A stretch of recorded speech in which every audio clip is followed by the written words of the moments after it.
against civilians and other entities. So, so for our part, I know as the chair, I've tried to expedite our response so it can be quick. But I think it would be a huge mistake if anybody tried to undo the informal process. Senator Young. Thank you, Chairman. I thank our witnesses for being here today. I know it's been kind of a long morning for you. As a committee, we need to recognize that Pillar 2 of AUKUS will be impossible to achieve without a secure supply of critical minerals. China's dominant position in this sector, particularly through its deep ties to a number of developing, resource-rich nations, has led it to account for approximately 60% of worldwide production and 85% of global critical mineral processing. Fortunately, Australia is well positioned to help us reduce this dependency, especially for critical defense requirements, including cobalt, tungsten, manganese, and lithium. And I believe we need to ensure that AUKUS takes Australia's existing and potential role as a mineral supplier into consideration. This should start with the strategic decision to designate Australia as a domestic source under the Defense Production Act, as was included in the Senate-passed NDAA. And if time permits, I'll ask Dr. Carlin how the goals of AUKUS would be advanced by extending certain authorities under the Defense Production Act, such as the designation of domestic source, to other trading partners with critical minerals that aren't found in the U.S. But in my time, I certainly want to get to Secretary Lewis and start by asking what existing regulatory or statutory barriers might be hindering our foreign procurement of critical minerals, and how would this impact the goals of AUKUS? Of course, defer to other witnesses if you like on this question.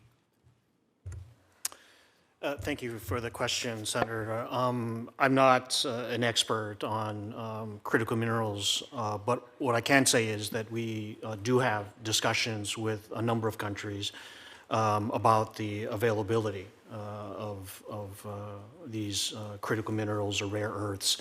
And so we do know that there are supply chain issues. We do know that it is of critical importance to get off reliance on specific countries that may have cornered the market or may have dominance in these areas. So those countries, including Australia, but it could be Indonesia, it could be any number of countries in Africa, in other places in the world where there is availability, we are absolutely talking with governments to discover ways to stay off that kind of dependence on a single country or other countries. Thank you very much for raising this, Senator. On DPA and Australia in particular, I would just highlight that adding the UK and Australia as domestic sources would streamline technological and industrial-based collaboration.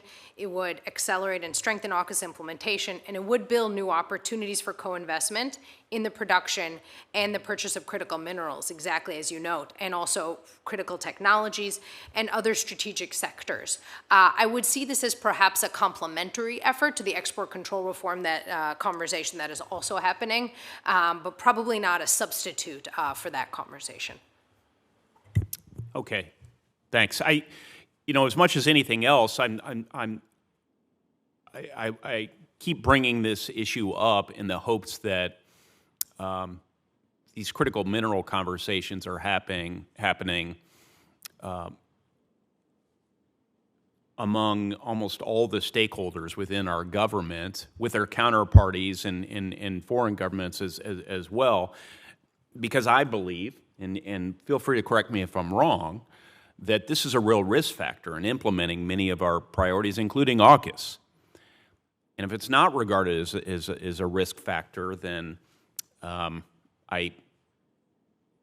concerned because I think one of the risks is this is so little discussed compared to other issues, so hopefully the administration will engage this committee on critical minerals, maybe in other contexts.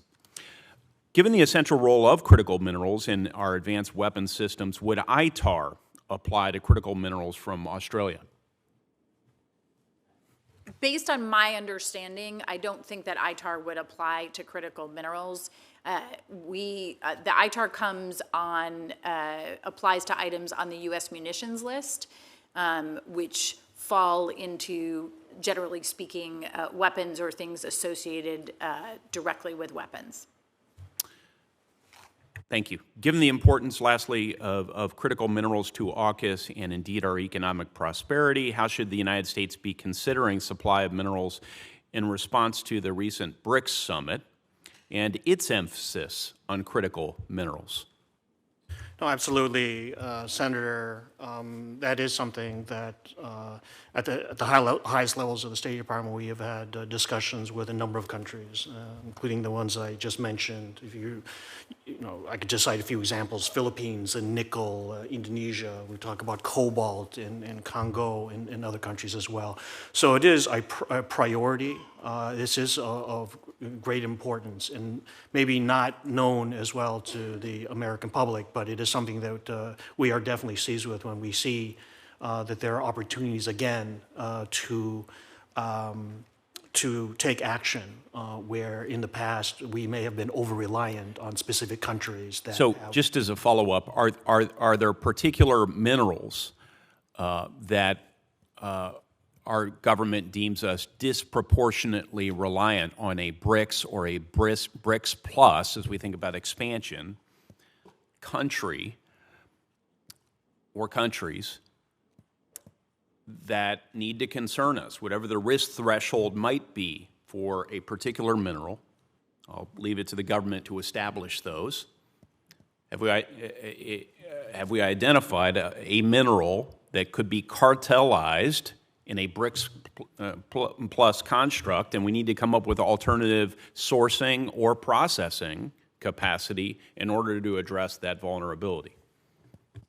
No, that's right. You actually put your finger on one of the main issues here, and that is the processing part of this as well. As we know that many countries have these critical minerals, but the experts on the processing, it's in another country, right? And we all know what that country is. And so I think it is our priority to, whenever possible, find or develop alternatives to what we've seen. Again, an over-reliance on one country has put us in a vulnerable position, has put the world in a vulnerable position, and that's what we have to address. Thank you. So is there a plan you can point to address this larger issue, for example, processing? Yeah, I'm personally not overseeing that area, but I can actually ask colleagues who do have an expertise on this area to consult with your team, members of this committee. Thank you. Thank you, Of Chairman. interest. Senator Kane has one final question. Secretary Moy, this is a little bit beyond AUKUS, but we've talked a lot today about the value of alliances. Talk a little bit about the